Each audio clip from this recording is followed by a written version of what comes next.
Good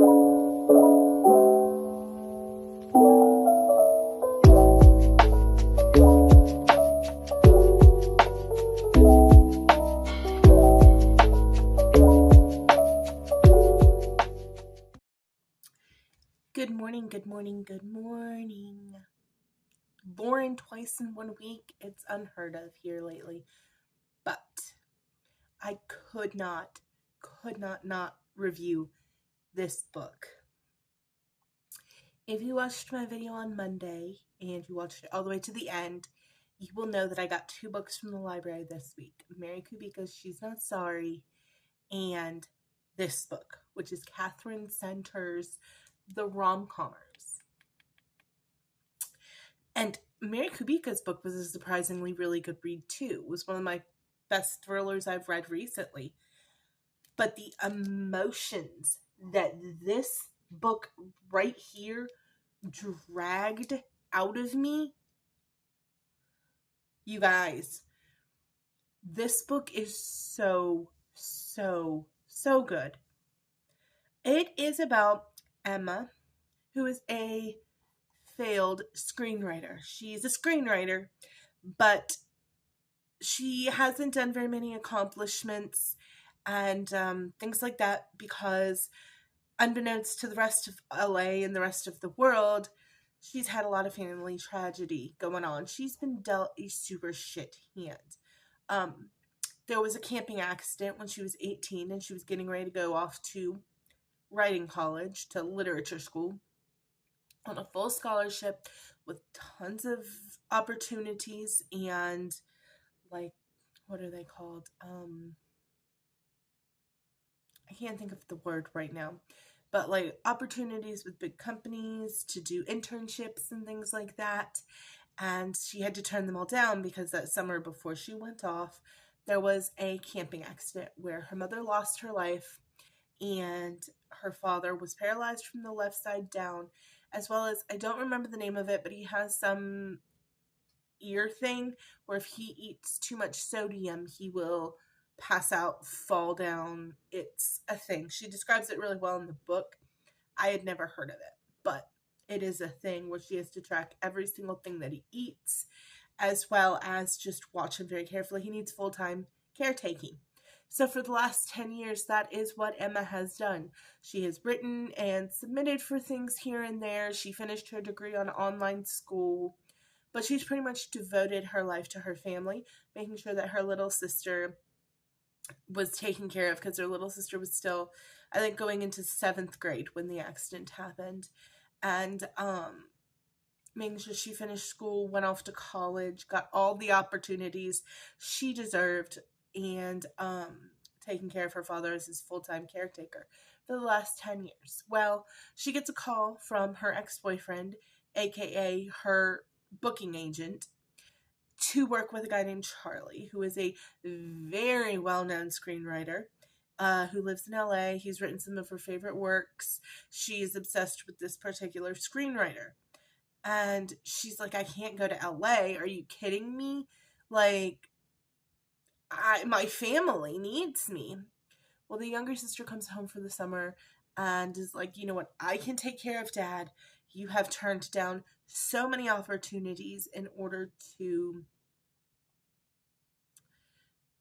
be here for the family, show up for the family. You take this opportunity and I will take care of Dad for the summer for 6 weeks so that you can go to LA and rewrite this screenplay, this terrible screenplay, with Charlie. Charlie's a very good screenplay writer. He's won Oscars and all of the awards. But unfortunately, we find out he is in a rut. He has a bit of writer's block because he was diagnosed with cancer. And he is very depressed from his cancer diagnosis. He has beat it, we think. He's not really being open about his prognosis or like how he's doing health-wise with Emma. And when she gets there, he doesn't want her help.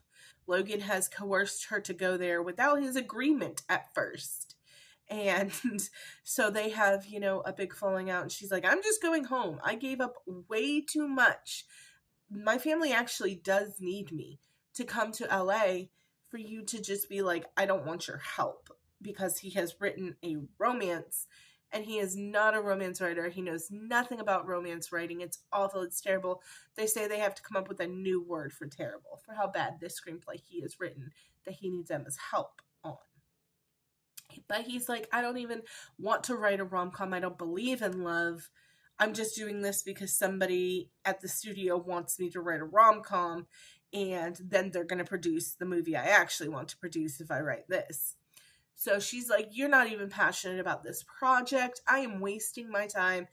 And they go back and forth for a while until he finally convinces her to stay and help him write this romance. And hilarity ensues. Lots of hijinks. There's an adorable guinea pig. Don't get too emotionally attached to the guinea pig, though. And it's sad. It's heartbreaking. It's beautiful. I absolutely loved this story. Emma is full of anxiety and worry because she had such a traumatic experience happen to her when she was 18 with the rock slide that killed her mother and maimed her father, like injured him terribly. And she's had to give up so many things to take care of her father. And it just really, whew, I could cry right now. It really pulled on me. And then there is some lines at the end, so spoiler alert, that I'm talking, when I read these lines at the end of this book, I was like uncontrollably sobbing. Okay? I'm going to try and do it without crying. It says, that's just life. Tragedy really is a given. There are endless human stories, but they all end the same way. Not doing it.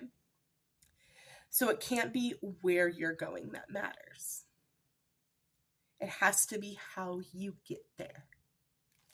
When I tell you, I read that and I became a puddle on the floor with the story going on.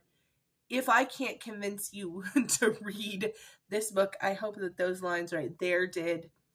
You gotta kind of like rom-coms and whatnot to like this book. If you are a strictly fantasy reader, like some of my viewers are, you're not gonna love this. But I thought it was incredibly well done. I cared about the characters, and it really closed well for me. It got the point of the novel across with a punch. And yeah, it left me a blubbering mess. So this was a 5-star plus read for me. It went in the journal as a 5-star plus read, which means it got its own little write-up, because you know all of my 5-star reads get a write-up. Use my sprocket to make a little sticker. Yeah, she went in the Hall of Fame this year. I only have 23 Hall of Fame 5-star plus slots left in my reading journal. I write all of my books in my reading journal. They go in these pages here so I can keep track of them. But my 5-star pluses are the ones that get a write-up and a sticker and all that. I have 23 spaces left for the whole rest of the year, which I don't know if that's enough, but I'll make some extra sheets if I need more. If I read much more works like this, 23 ain't enough, because that was phenomenal. I did realize at the end, I looked up Katherine Center to see if I wanted to read something else by her. I have read another Katherine Center book, The Bodyguard. It was a 4-star read for me. I went back and looked at my Goodreads review of it. So I didn't love it as much as I loved this one. Something about the characters in this one, in the Rom-Commers, really struck a chord with me, and I think the nature of the subject matter really struck a chord with me. So, that's a good one. If you want to have a good cry, I highly recommend the Rom-Commers by Katherine Center. Her newest release is very, very good. 5-star plus from Coffee and More. So yeah, I love you guys so much. I hope you're having an incredible incredible week. And I will see you guys on Monday for a wrap up of everything that I read in the month of August. Spoiler alert, it's looking like about 15 books right now. So, yeah, I love you guys, and I'll see you then.